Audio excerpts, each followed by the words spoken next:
Hi, and welcome to my classroom. My name is Christopher Youngren, and I'm a middle school ELA teacher in Tucson, Arizona. You know, one of the things I think we as teachers are struggling with the most is making sure that all of the students are engaged and feeling like they're part of a whole, feeling like they're part of a community and not just a series of distanced individuals out there. You know, half the time I feel like I'm lecturing and they're listening, or maybe they're answering a question one at a time, and sometimes we'll break out into breakout rooms and we'll work on small group discussion. But for the most part, we're just a collection of individuals. And so to find a way to really bring us together as a cohesive, functioning unit, you know, a class as a whole, as opposed to just a collection of individual parts, can be really challenging at times. But this is a fun, quick, and easy game that you can do that will really bring everybody together in a way that makes you feel like you're really functioning as a whole and you're really all working together.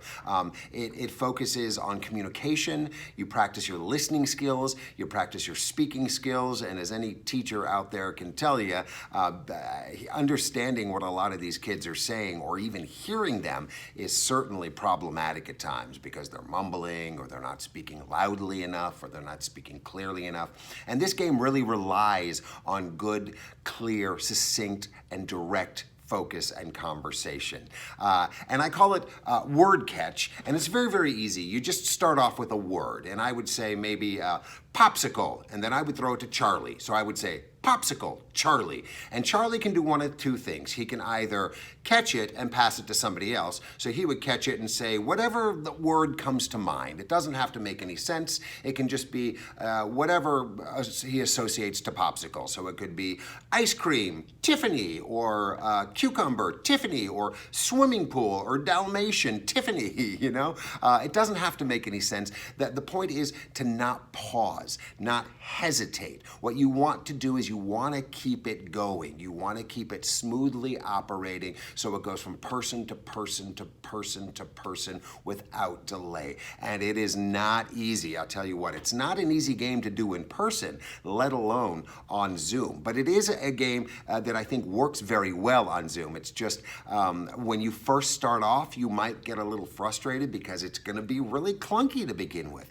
But the more that the students get used to playing it, the better they'll get, and the more smoothly it's going to operate like they say, well-oiled machine. Now, so you can either throw the word on, you can pass it to somebody else, or the second thing you can do is you can say boing, right? And when you say boing, it passes the word back to the person that just gave it to you. So for example, if I say popsicle, Charlie, he could go boing, and then it comes back to me, and I say, I have to come up with a different word right away, you see? So I could say artichoke, Nathaniel, and I have to throw it to somebody right away. So you have to not only be ready for it to come back to you, right, but you as the person catching it also have to be ready to throw it either to the next person or send it right back to the person who gave it to you. So it's a pretty simple game. It's just a game of catch, and you're playing catch with words, and you're changing the word every person.